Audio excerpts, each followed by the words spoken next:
This is IA Forward, your playbook for success as an independent insurance agent. Here to help you knock it out of the ballpark are your hosts, Shane Tatum and Tonya Lead. Welcome to IA Forward. Shane, I think it's time to look ahead to 2023. Well, I think the insurance industry, specifically the independent agency channel, will certainly agree with you and be glad to move into 2023 on sheer hope that they can stop remarketing accounts. I think that's just a reality, and everybody's ready to be done with 2022. That means our clients will be nicer too, right? Yeah, something like that. That's the theory anyway. You know what's funny is, do you ever remember a year where you were like, I'm just so ready for this year to be done? Think about 2020 and COVID, and people were like so excited moving in for several years. 2020, the whole idea of 2020 was going to be this awesome, cool year. It was fun to say. And then we had a worldwide pandemic, and everybody got really tired of 2020. It even became suggested that it would be a future curse word. What the 2020? That was something that was thrown out there as well. Do we ever leave a year going, man, I wish this year wouldn't end? I loved 2018, and I really loved 2019. Looking back, I think I was good, but the end of 2020, actually, that was during that time when I had the Black Plague, and I really don't even really remember the end of 2020 very well. What I think is really interesting is you have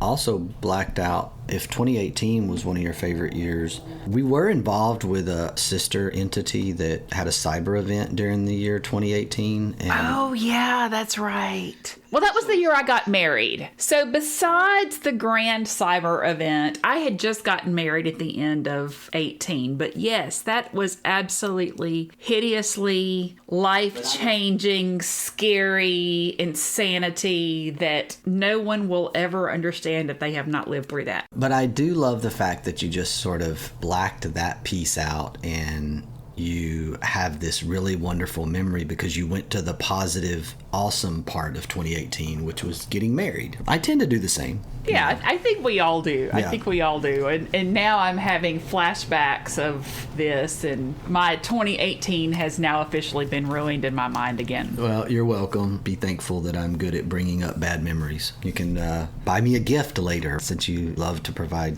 me gifts, and I forget to thank you for that. So you can buy me a gift to thank me for bringing up the terrible memory. Yeah, right. Okay. See, I even tried to find you a cheesy gift this year. I think I succeeded in that. I'm going to go public with the thank you. So it was fantastic. Julie's really excited. We love to do the jigsaw puzzles, and it's a memory of our childhood. Of her mom loved to do puzzles. My mother and my grandmother loved to do puzzles, and there was always seemed to be a puzzle on the table that when we walked into whoever's house, there was always a card table and there was always an unfinished puzzle, and everybody took their crack at it. It's just kind of part of the holiday memory for me. And Tonya got me this awesome elf puzzle that we get to play with over the course of the next several weeks. So we're excited about that. So thank you for that wonderful gift. You're so welcome. You're so welcome. We love puzzles during the holidays too. And I bought a booger of one this year. I bought one that is the Office Christmas sweater, and it's got all of this Dwight stuff all over it, but it's all the same color, and it's absolutely and it's shaped like a sweater, so there's no edges that you can even really set. So it's been a booger. That sounds painful. So looking forward to next year, what do you think are the most important things that we should be paying attention to? A lot of people would say the economy, the economic cycle, it doesn't hit the industry until maybe it hits some other sectors of the economy. And so the question that's really interesting to me is, does and will State Farm make a rate move, or have they made rate moves in your geographic area? From a personal line standpoint, that's something that I'm paying attention to, because what's happened in this crazy cycle that we've been in with coming out of COVID and being behind the eight ball, and then inflationary piece of so much money into the economy, and now we're dealing with a whole bunch of valuation and a whole bunch of really, really technical problems, is that we have several independent, if not most, or all independent agency companies have made rate moves out of necessity. And the big elephant in the room with personal lines is still State Farm, and State Farm has been the slow mover, which they usually are because they have such an incredible surplus and they can afford to do that. And so really just paying attention to that is one thing, but then at the same time, not like stressing over it, not worrying about it, because there's not a lot we can do about it. And so one of the things that I've always been coached or taught is control the controllables. And I think that that's where I'm always going to go. You know, this is a hard one for me. You know, I'm not a huge goal setter, but I do make plans. And I do like to think about things we need to be focused on. Focusing on something versus maybe setting a goal for me, I struggle with that. As an individual, I just struggle with the whole goal setting process. And I think one of the reasons that you don't love goal setting is that you naturally have this strive for excellence, or this strive for every day getting a little bit better, that most people want to have but don't have naturally. And I don't know if you have that naturally or that it was developed through your sports background, but most people need that visual image or that specificity of this is where I'm going and this is how I'm going to get there, that we all need, that you don't have. So I think maybe that's the reason for that. We talk about infinite game, and we talk about the insurance agency being an infinite game model, and yet we talk about the fact that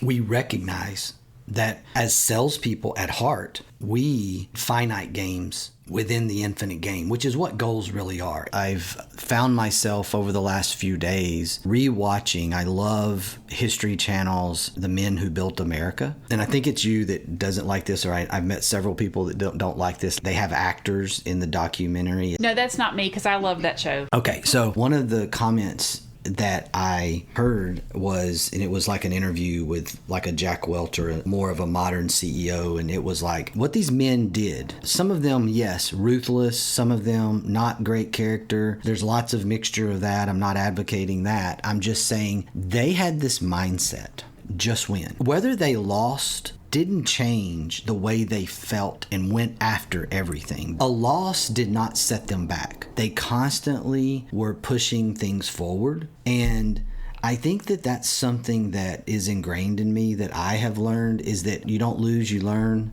I don't think about things like that as like crushing setback or crushing blows. It's like, okay, so that happened. Now what's next? I know that's not easy for people. I don't understand why sometimes. I don't know why. I need a goal to do my best. By the way, in case our listeners have not figured this out yet, Shane is not the warm, fuzzy one of the duo. Not one to sit around and sing Kumbaya and get into our feelings together. No, that's generally not my forte. Well, now, I definitely don't sing, so Kumbaya is out of my wheelhouse. But, you know, I kind of look at goals. Some years I set 6 different sets of goals, and then some years I set 7, depending on what's going on in my life and where I am. And so I tend to set goals for spirituality, relationship, professional, financial, health and fitness, and then social. Those are my main 6. And then sometimes, depending on what's going on, I'll set specific mental goals. I usually don't do it at the beginning of the year, though, because I think that turns into this weird resolution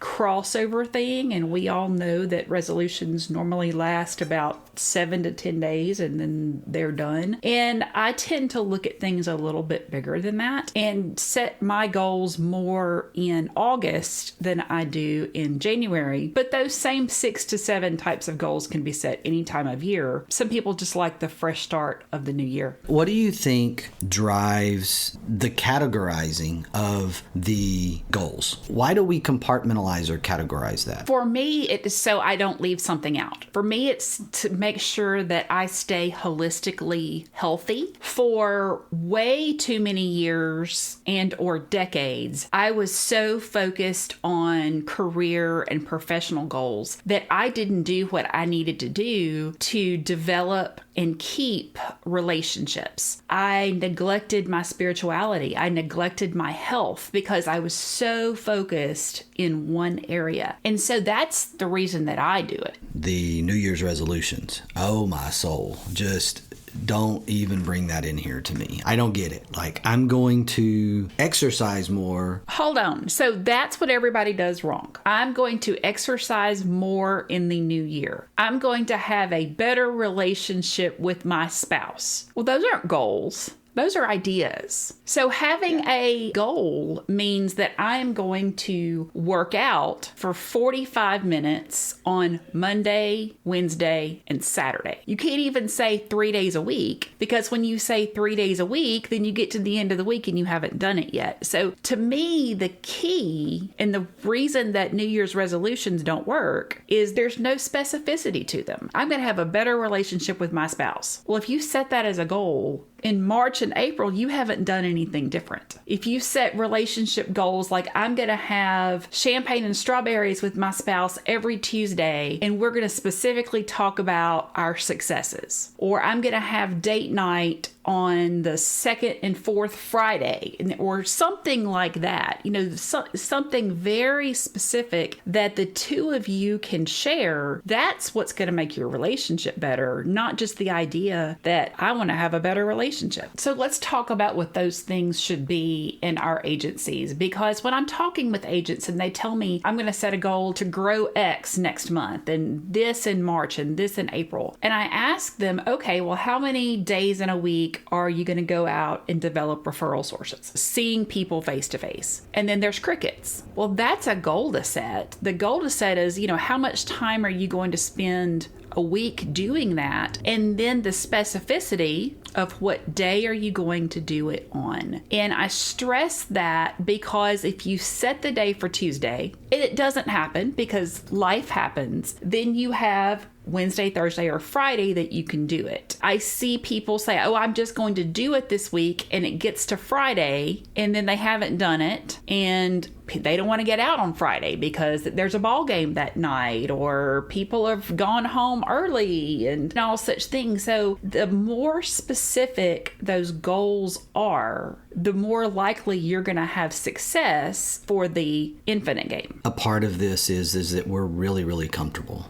And there are small segments of the independent agency channel. Generally, those individuals that are kind of starting over, maybe they're a producer starting an agency, they're hungry because they're not an established book of business. They don't have things in place. They're starting up. I see a lot of those individuals staying hungry, being hungry. I see a ton of comfort in a lot of agency owners. And I think it's like, well, yeah, I'm just not going to work that hard anymore. I'm just not going to do it. And that's okay. It's your business. There's nobody forcing you to grow from a $5 million agency to a $15 million agency. Your standard of living may be a high quality book. You may have a great revenue per employee KPI. You may have an incredible policy per client ratio. All of those things may be great. And you're sort of in this, I hate to use the word maintenance, but you're not in this high growth mode. And so you're not super motivated. I'm going to say to that agent, don't let yourself get guilted into doing something different, but be intentional about that. Be intentional about deepening your client relationships, because your referral opportunities and your natural growth will come out of it. You can do less in terms of I'm not going to go work that hard with my networking and farm your book for more growth. And this is the reality. Independent agencies, if you're not growing a little bit, then you are going backwards, because there is the reality that we don't have 100% retention. We've got incredible retention compared to many other industries, but we don't have 100%. And things happen. Two people get married and they had a home and autos, and now you've got one home and you have attrition within your book. People die. You lose business. If you're in commercial, acquisitions happen. We lost a $250,000 account 2 years ago due to an acquisition. If we weren't steadily growing a little bit, then we're going to have this huge gap in our revenue cycle when something like that happens. I'm okay with you not being in in this high performance growth mindset, and I think people are really comfortable, which is part of the problem. But then there's this other small segment that's sort of in this hyper growth stage of life, and they're kicking butt. They're extremely motivated. I really think that that is also an indicator of where we are. Thinking about that, I think one of the things that makes people so different when it comes to goal setting is the why. And you and I are both Simon Sinekites, and when you set goals, I think one of the things that is so important is for you to dig down and say, okay, this is my goal. Why? Because you're not going to achieve it if you don't know why. And if you can't answer why, then it shouldn't be one of your goals. I feel like some agency owners set goals because they think they're supposed to. And they have no idea why they're setting goals. They're just picking something. I want to grow. I want to slow down my personal activity. Okay, I want to move from more producer within my agency to more of a sales manager within my agency. Some of the goals that we set are really, really connected to there's no why, there's no rhyme or reason. They are simply because I'm supposed to. There's a culprit to this. We are so busy that things are different than they were, obviously, 150 years ago, but we don't think enough. Like, we don't stop and reflect, pray, meditate, whatever that is for you, and reflect and think and maybe journal on that thinking. And right now, if I had to say I'm going to set a goal for myself, it would be to have a period of prayer, daily reflection, and journaling every single day for 20 minutes. Very specific goal. I think that there's more to gain out of slowing down and having some thinking time, because what we do is we run from one thing to another constantly, and then we're exhausted and our brains are not clear, and we don't really know what we really want, or we don't really know how to get to a why because we're so busy and we're so distracted. And I think that's also at the core of our FOMO, a fear of commitment. There may be something better come along, or it's really at the core of maybe some of my own frustrating observation, and I don't want to be that person. I need my thinking time. So I read an interesting study a few years ago that I think was done at Oxford. It was one of the big foo-foo schools, and they did a 10-year study of people that journaled every day for 15 minutes. Over the 10-year study, they discovered that people that journaled for 15 minutes a day over that 10-year period of time made $250,000 more on average in that decade than people that didn't. So if you're financially motivated, that's something to think about. One of the big challenges that we have toward goal setting is that it's kind of this roller coaster. And I think for some reason people have equated goal setting with personal development. And then it turns into this roller coaster, and you set these goals and you're pedaling up roller coaster mountain, and you get halfway up the mountain and you're throwing up because you went too fast, or you went too hard, or you weren't prepared. Yeah, Mama Queen would be so excited. I just used that visual. But seriously, and then you're so mad at yourself. Well, it's easier to just turn around and go back down the mountain than to keep going. And maybe when we're setting goals, we need to think beyond, okay, how am I going to get there, to the why. And then if we think about the obstacles ahead of time, maybe that helps us get past that point of the halfway. I can't see the top of the mountain because of the fog and the clouds and all of this stuff. And when the avalanche hits, we can keep going. The part of that core of that fog is fear.